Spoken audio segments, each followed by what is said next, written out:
ഇത് എത്രാമത്തെ പ്രാവശ്യമാണ് നിങ്ങൾക്കെതിരെ ഗേൾസിന്റെ കംപ്ലൈന്റ് വരുന്നത്? അല്ല സർ, തമാശക്ക് റാഗിംഗ് എന്ന രീതിയിലാണ് ഞാൻ ഈ കുട്ടിയോട് അങ്ങനെ പെരുമാറിയത്. No more arguments. നിങ്ങൾ TC വാങ്ങിപ്പോയിക്കോളൂ. അതാണ് നിങ്ങൾക്കും ഈ സ്ഥാപനത്തിനും നല്ലത്. Sir, my decision is final. You may go.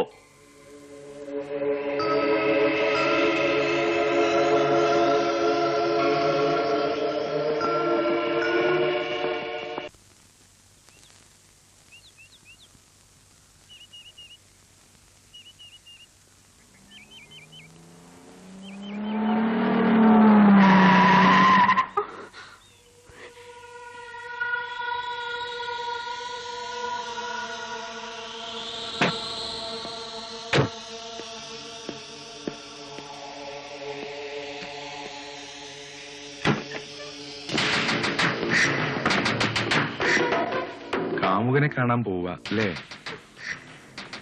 അവൻ പറഞ്ഞിട്ടല്ലേ നീ എനിക്കെതിരെ കംപ്ലൈന്റ് കൊടുത്തത്? അന്ന് റാഗ് ചെയ്തേ ഉള്ളൂ. ഇന്ന് നിന്നെ റേപ്പ് ചെയ്യാൻ പോവുക. അതിന്റെയും കൂടി പരാതി നീ പ്രിൻസിപ്പലിനോട് ചെന്ന് പറഞ്ഞേക്ക്.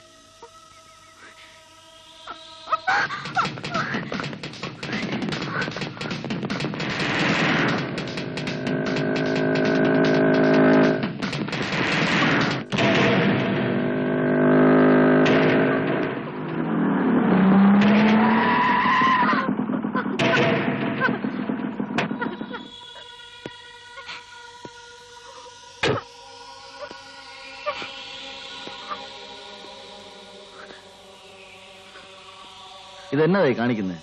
വേണ്ട സുനിലെ, ആനയെ വിട്ടേക്ക്. ഇത് ഞങ്ങൾ തമ്മിലുള്ള പ്രശ്നമാണ്. അത് ഞങ്ങൾ തന്നെ അങ്ങ് തീർത്തോളാം. വണ്ടി കേട്ടടാ അവളെ. പിറപ്പാണിക്കുന്നോടാ, ആന വെക്കോ.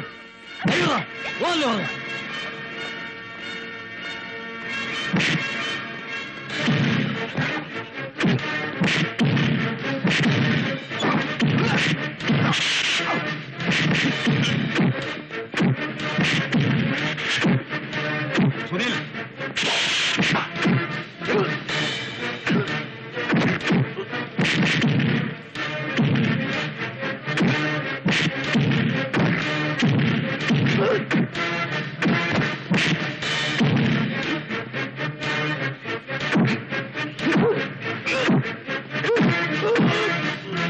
തൂക്കി വണ്ടി കേട്ടടാ.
കുറെ പേര് ചേർന്ന് ഒരുത്തന്നെ തല്ലിച്ചതയ്ക്കുന്നത് ആണത്വമല്ല. ഒരു കരണം തടിക്കുമ്പോ മറുകരണം കാണിച്ചു കൊടുക്കണമെന്നുള്ള പുസ്തകത്തെ എഴുതി വെക്കാൻ കൊള്ളാം. ക്രിമിനൽ കേസ് കൊടുത്ത് പീനൽ കോഡ് അനുസരിച്ചുള്ള ശിക്ഷയൊക്കെ വാങ്ങിത്തരാൻ വളരെ താമസിക്കും. ഇതിനൊക്കെ ചൂടോടെ അപ്പപ്പ കണക്ക് തീർക്കണമെന്നാണ് ഞങ്ങൾ പഠിച്ചിട്ടുള്ളത്. വേണ്ട, നമുക്കിതിൽ ഇടപെടണ്ട. തല്ലുകൂടിയ തമ്മിലായിക്കോട്ടെ, ഒറ്റയ്ക്കൊറ്റയ്ക്ക്. തങ്കച്ച,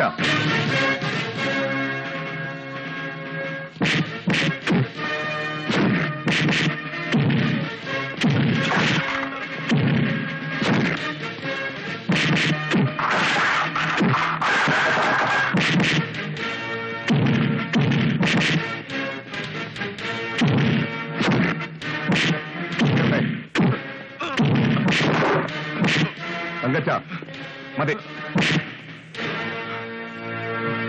ഇനി ഇതിന്റെ പേരിൽ ആരെങ്കിലും എന്തെങ്കിലും പ്രശ്നങ്ങൾ ഉണ്ടാക്കാൻ വന്നാൽ മുട്ടേലും ഞങ്ങൾ തല്ലിയൊടിക്കും.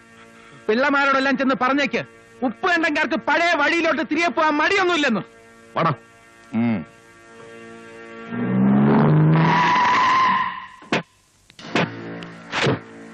മാസാമാസം മാസക്കോട്ട കൈനീട്ടി വാങ്ങിക്കാനല്ല തന്നെ കൊണ്ടൊക്കെ എന്തിനു കൊള്ളാടൂ? ഞാൻ എന്ത് ചെയ്യാനാ പങ്കയാച്ച? എടോ, ആ പോളത്തിനെയും കൂട്ടരെയും കൊണ്ട് ശരിക്കൊന്ന് പൂച്ചിക്കൂടായിരുന്നോ? കാരണമില്ലാതെ ഉപ്പ് കണ്ടക്കാരെ കസ്റ്റഡി എടുക്കുക എന്നൊക്കെ പറയുന്നത് അത്ര ഈസി ഒന്നുമല്ല. എന്റെ തൊപ്പി വരെ പോയേക്കും. ചുമ്മാ പോട്ടടോ. ഉറപ്പിക്കാൻ അറിയാത്ത തൊപ്പിയാണെങ്കിൽ ചിലപ്പോ തെറിച്ചെന്നിരിക്കും. ദേ, ഞങ്ങൾ എല്ലാങ്കിലും ഒക്കെ കാട്ടിക്കൂട്ടും. താനൊന്ന് ചുമ്മാ ഇരിക്കാവൂ. നിങ്ങൾ എന്ത് പോക്കിരത്തിനെ വേണമെങ്കിലും കാണിച്ചോ, ഞാൻ കണ്ണടച്ച് തന്നേക്കാം. പോരെ? മതി മതി. അപ്പോ ഞാൻ വന്നത് താൻ വന്നത് മറ്റേനല്ലേ? അത് ഞാൻ കേശൂരിയെ കൊടുത്തു വിട്ടേക്കാം. താൻ ചെല്ല്. പോ. നാണക്കേടായാലോടാ. വെട്ടി നുറുക്കണമായിരുന്നു എല്ലാത്തിനെയും. ആ തടിമാടം പോളത്തിനെ കണ്ട് വെരുണ്ട് വന്നിരിക്കുന്നു. ഇല്ല പങ്കയാശ, അങ്ങനെ സംഭവിച്ചത് നന്നായി പോയെന്നേ ഞാൻ പറയത്തുള്ളൂ. കാരണം അവമാനിക്കപ്പെട്ടതിന്റെ പക ഇവന്മാരുടെ മനസ്സിൽ കിടന്ന് പുകയണം. പുകഞ്ഞാളി കത്തണം. എല്ലാ തയ്യാറെടുപ്പും കഴിയുമ്പോ ആ ദിവസം വന്നെത്തും. സേവിച്ചൻ ജയിലിൽ നിന്നിറങ്ങുന്ന ദിവസം. ഒന്നുകിൽ ഉപ്പുകണ്ടങ്കാര്, അല്ലെങ്കിൽ എട്ടുവിടന്മാര്. രണ്ടിലൊരു തറവാട്ടുകാർ മാത്രം മതി ഈ നാട്ടിൽ. എന്നാൽ ഇത്തവണത്തെ ഷാപ്പ് ലേലത്തിൽ നമ്മൾ പങ്കെടുക്കുന്നു. 8 വീട്ടുകാരുടെ കയ്യിലിരിക്കുന്ന റേഞ്ചുകളെല്ലാം നമ്മൾ പിടിക്കുന്നു. എന്താ ജോസൂട്ടി? Very correct. ഇപ്പോഴായി ഇച്ചായൻ എന്റെ ട്രാക്കിലായത്. അങ്ങനെ പടിപടിയായി നമ്മൾ 8 വീട്ടിലുകാരുടെ ബിസിനസ് മേഖലകളിലെല്ലാം ആധിപത്യം സ്ഥാപിച്ചെടുക്കുന്നു. റേഞ്ച് പിടിച്ചെടുക്കാന്നൊക്കെ പറഞ്ഞാൽ അത്ര നിസ്സാര കാര്യമൊന്നുമല്ല. ലേലത്തിന്റെ എല്ലാ കള്ളത്തിനും അറിയാവുന്നവരാ ആ 8 വീട്ടുകാര്. അതിന് തടയിടാനാ നമ്മുടെ ഇടയിൽ ഒരു വക്കീലുള്ളത്. ഇച്ചായോ, ലേലം വിളിക്കുമ്പോ കൂടുതൽ തുകയ്ക്ക് നമ്മുടെ തലയിൽ കെട്ടിവെച്ച് വന്നാലോ? അതിന് അവര് വിളിക്കുന്നതിനേക്കാൾ കൂടുതൽ തുക നമ്മൾ വിളിച്ചാലല്ലേ പ്രശ്നമുള്ളൂ. കൂടുതൽ തുക വിളിക്കാതെ എങ്ങനെ റേഞ്ച് കിട്ടുക? പറയാം. ഈ ലേലത്തിന്റെ ഇപ്പോഴത്തെ നടപടിക്രമം എന്ന് പറയുന്നത്, ലേലം പിടിക്കാൻ ഉദ്ദേശിക്കുന്ന തുക ആദ്യം പേപ്പറിൽ എഴുതി ഒരു കവറിലാക്കി സീൽഡ് ടെൻഡറായി നമ്മൾ കളക്ടറുടെ കയ്യിൽ ഏൽപ്പിക്കണം. അതിനുശേഷമാണ് ഓപ്പൺ ലേലം വിളി തുടങ്ങുന്നത്. ഈ ഓപ്പൺ ലേലം വിളിയിൽ നമ്മൾ വിളിക്കുന്ന തുകയേക്കാൾ കൂടിയ തുകയാണ് നമ്മൾ സീൽഡ് ടെൻഡറിൽ എഴുതി കൊടുക്കുന്നതെങ്കിൽ ആ തുകയ്ക്കായിരിക്കും ലേലം ഉറപ്പിച്ചു തരിക. കഴിഞ്ഞ തവണ അവർ ലേലം പിടിച്ചത് 60 ലക്ഷം രൂപയ്ക്കാണ്. ഇത്തവണ ഓപ്പൺ ലേലം വിളിയിൽ നമ്മൾ 80 ലക്ഷം രൂപ വരെ വിളിച്ചു നിർത്തുന്നു. എന്നാൽ സീൽഡ് ടെൻഡറിൽ നമ്മൾ 95 ലക്ഷം രൂപ എഴുതി കൊടുക്കുന്നു. അത്രയും വലിയൊരു തുക എന്തായാലും അവർ എഴുതി കൊടുക്കാൻ പോകുന്നില്ല. സമ്മതിച്ചു. ഇപ്പോഴേ ഇങ്ങനെ. ഇനിയിപ്പോ 2 വക്കീലന്മാരും കൂടി ഈ വീട്ടിലുണ്ടാകുമ്പോഴുള്ള സ്ഥിതി ഒന്ന് ആലോചിച്ച് നോക്കിയേ. 2 വക്കീലുമാര്? അല്ല, അതല്ല ഇച്ചായ, ഇവന് ഉദ്ദേശിച്ചത് ഒരു വക്കീല് തന്നെ 2 വക്കീലിനെ എഫക്ട് ചെയ്യുമല്ലോ എന്നുള്ളതാണ്. ആ കപ്പ്യാരുടെ മോളുടെ കാര്യം പറഞ്ഞു കൊടുക്കട്ടാ. പറഞ്ഞു കൊടുക്കും. ഭീഷണിപ്പെടുത്തിയാൽ ചീറ്റിപ്പോയാൽ സൂക്ഷിക്കുന്നേ. ഒന്നുമില്ല ചായ. ആ കപ്പ്യാരുടെ മോളില്ലേ, മോള് കപ്പ്യാരുടെ മോള് മറത്തി ചേരാൻ പോവാണെന്ന്. അത് നല്ല കാര്യമല്ലേ? അതെ. അപ്പം നമ്മളോട് ഏറ്റുമുട്ടാൻ തന്നെ തീരുമാനിച്ചിറങ്ങി തിരിച്ചിരിക്കുകയാണല്ലേ? 95 ലക്ഷം രൂപയാ അവർ ടെൻഡറിൽ വെക്കാൻ പോകുന്നത്. ഏടോ, അവന്മാർ എത്ര രൂപ വെച്ചാലും ഈ ലേലത്തിൽ ഒറ്റ റേഞ്ച് പോലും ഞാൻ ഉപ്പുകണ്ടക്കാർക്ക് വിട്ടുകൊടുക്കുന്ന പ്രശ്നമില്ല. വാശിക്ക് നമ്മളെക്കാൾ ഒരുപടി മുന്നിലാ അവര്. ലേലത്തുക കയറ്റി വിളിച്ച് അവന്മാരുടെ തലയിൽ കെട്ടിവെച്ച് പൊട്ടിക്കുന്നത് ആ ബുദ്ധി. ഇത് ഞങ്ങളുടെ പ്രസ്റ്റേജിന്റെ പ്രശ്നം. ചാണ്ടിക്കുഞ്ഞിന് ഷെയർ വേണ്ട വിട്ടാരേ. ഞാൻ അതുകൊണ്ട് പറഞ്ഞതല്ലെന്നേ. എന്തു വന്നാലും നിങ്ങളോടൊപ്പം ഞാനുണ്ട്. എന്റെ ആണ്ടിക്കുഞ്ഞെ, കൊല്ലം കുറെ അയലിടോ നമ്മൾ ഈ കളി കളിക്കാൻ തുടങ്ങിയിട്ട്. ഈ ലേലത്തിൽ ഉപ്പുകണ്ടങ്കാരെ എങ്ങനെ പൊട്ടിക്കണമെന്ന് എനിക്കറിയാം. ഇവന്മാരൊക്കെ വലിയ കോട്ടയാച്ചായന്മാർ എനിക്കെതിരെ പണിതിട്ട് ഉടുതുളി ഇല്ലാതാ ഓടിയത്. എന്തായാലും ഉപ്പ് കണ്ടങ്കാരുടെ മേൽ തന്റെ ഒരു കണ്ണുണ്ടാവണം. അവസാന നിമിഷം വരെ തിരുമറി നടക്കാവുന്ന ഏർപ്പാടാ ഷാപ്പിലേലം. എടാ, കള്ള് കച്ചവടത്തിന്റെ കാര്യത്തിൽ എങ്ങനെ കളിക്കണമെന്ന് എനിക്കറിയാം. അതാ മന്ത്രിയെ വിളിച്ച് കാര്യം പറഞ്ഞിട്ട്. പിന്നെ ഞാൻ പറഞ്ഞു കഴിഞ്ഞു. ഇപ്രാവശ്യം വലിയ തുക വേണമെന്ന് ആ പുള്ളിക്കാരൻ പറയുന്നേ. ആണോ? കൊടുത്തേര്.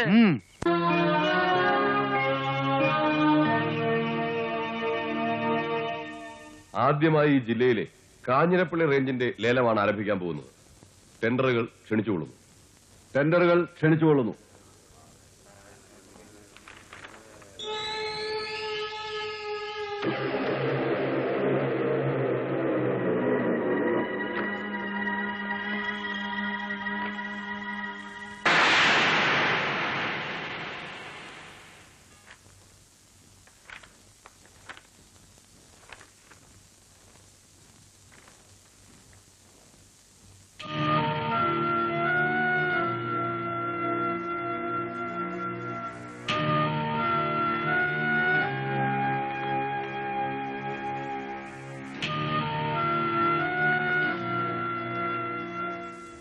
വേറെ ടെൻഡറുകളൊന്നും ഇല്ലാത്തതിനാൽ ലേലം വിളി ആരംഭിക്കുന്നു.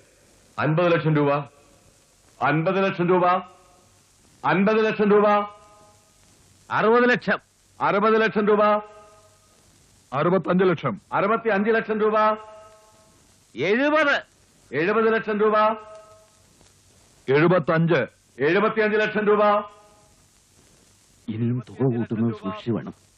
വിളിയടാ. 80 ലക്ഷം രൂപ, 80 ലക്ഷം രൂപ, 81 ലക്ഷം, 81 ലക്ഷം രൂപ, 82, 82 ലക്ഷം രൂപ, 83, 83 ലക്ഷം രൂപ, വിളിയടാ. 85 ലക്ഷം രൂപ, 85 ലക്ഷം രൂപ, മതിച്ചേ. 85 ലക്ഷം രൂപ ഒരു തരം, 85 ലക്ഷം രൂപ ഒരു തരം, 85 ലക്ഷം രൂപ ഒരു തരം, 85 ലക്ഷം രൂപ രണ്ടു തരം, 85 ലക്ഷം രൂപ രണ്ടു തരം, 85 ലക്ഷം രൂപ രണ്ടു തരം. ആരും കൂട്ടി വിളിക്കാനില്ലാത്തതിനാൽ 8 വീട്ടിൽ അനന്തംപിള്ളിയുടെ പേരിൽ രണ്ടു തരം പറഞ്ഞു നിർത്തുന്നു. എന്നാൽ വിളിച്ചതിനേക്കാൾ കൂടിയ തുക ടെൻഡറിൽ ആരെങ്കിലും എഴുതിയിട്ടുണ്ടെങ്കിൽ ആ തുകയ്ക്കായിരിക്കും ലേലം ഉറപ്പിക്കുക.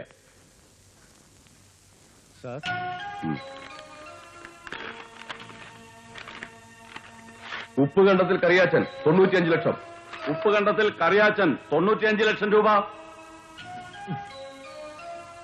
8 വീട്ടിൽ അനന്തപിള്ള 96 ലക്ഷം, 8 വീട്ടിൽ അനന്തപിള്ള 96 ലക്ഷം രൂപ.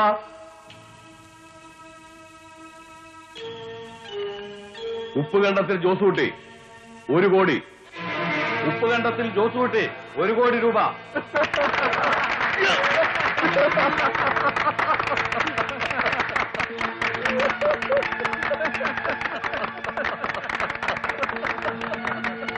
വിളിച്ച തുകയേക്കാൾ ടെൻഡർ തുക കൂടിയതുകൊണ്ട് ഉപ്പുകണ്ടത്തിൽ ജോസൂട്ടിക്ക് ലേലം സ്ഥിരപ്പെടുത്തുന്നു. ജോജി വരൂ. റെക്കോർഡുകൾ ഹാജരാക്കുക. Well done Joji, well done. ഇത് പാറക്കട മോനാ, അറിയത്തില്ലയോ? പിന്നല്ലോ. കലക്കി കലക്കി.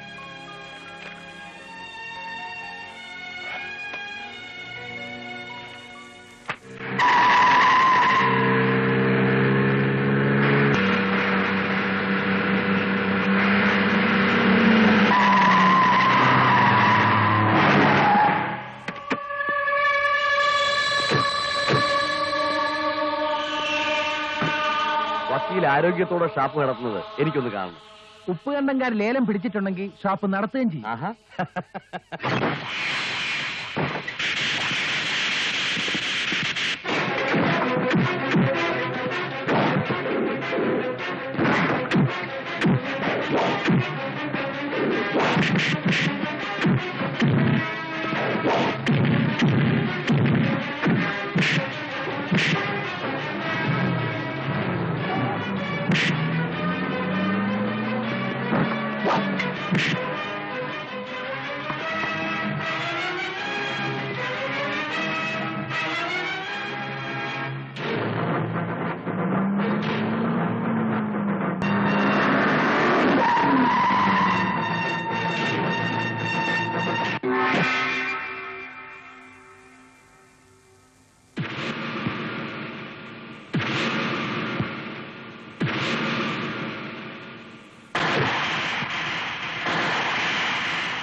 തങ്കച്ചാ മതി.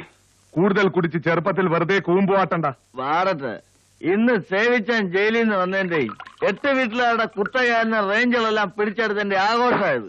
അതുമല്ല, അവനവന്റെ കപ്പാസിറ്റിക്ക് അനുസരിച്ച് എത്ര വേണം അടിക്കാനുള്ള പെർമിഷനും ഇച്ചായ തന്നിട്ടുണ്ട്. ഇല്ലയോ ചായ? ഓ ആ. എന്നാലേ ഞാൻ അതങ്ങ് പിൻവലിച്ചു. നീ മാട് വെള്ളം കുടിക്കുന്ന പോലെ മടമട കുടിക്കുമെന്ന് ഞാൻ വിചാരിച്ചോ? ഇല്ല ചായ, ഞാൻ 4 കയറിയുള്ളൂ. അതെല്ലാം വിറ്റുമല്ല. 4 എണ്ണം ഇപ്പൊ മനസ്സിലായി. അതൊന്ന് തുറന്നിട്ട് ഒഴിക്കടാ കഴുതേ. അതൊക്കെ എനിക്കറിയാം. നമ്മുടെ അപ്പച്ചന്റെ മദ്യപാനം മുഴുവൻ കിട്ടിയിരിക്കുന്ന ഇവനാ തെമ്മാടി. കറിയച്ചാനും ജോസ് കിട്ടി എവിടെ? അവരാത്തുണ്ട്. ചേച്ചിയായിട്ട് എന്തോ സീരിയസ് ഡിസ്കഷനില്ല. ആലിസേ, വടശ്ശേരിയിലെ ചെറിയാച്ചൻ കൊണ്ടുവന്ന ആലോചനയാ. കേട്ടപ്പോ കൊള്ളാമെന്ന് എനിക്ക് തോന്നി. കുറവിലങ്ങാത്ത വലിയ തറവാട്ടുകാരാ. ആള് ജർമ്മനിയിലെ എഞ്ചിനീയറാ. ഞാനിവിടെ നിൽക്കുന്നത് നിങ്ങൾക്കൊക്കെ ഭാരമാണെങ്കിൽ ഞാൻ വല്ല കോൺവെന്റിലും പോയി നിന്നോളാം. എന്താ ആലിസ് ഇങ്ങനെയൊക്കെ പറയുന്നേ?